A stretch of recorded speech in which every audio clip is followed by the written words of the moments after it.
Hi, gang. Caffeine BS for June 2nd, 2019.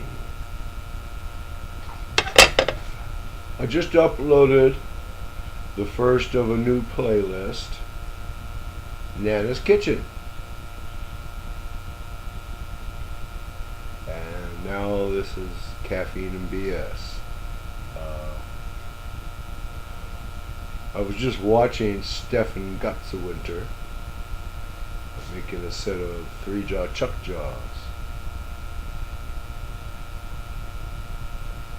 As usual and as expected, excellent work.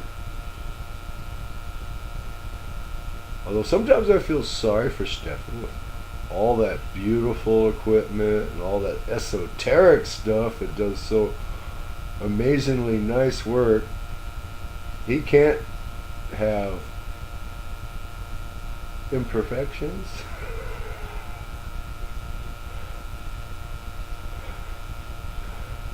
And the imperfection of his work, he may be taking the, with 100-foot meters, long extension cord and finding an oak tree.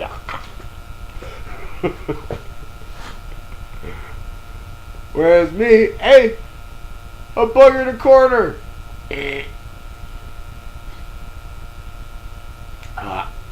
I went out and I shot some 20-second shots of the sunset.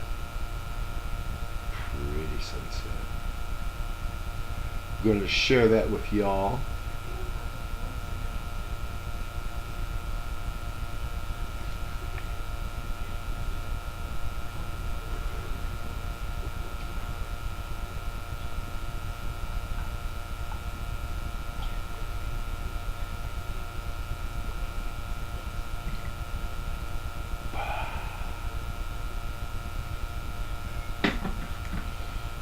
Well, that was caffeine. I run out of BS.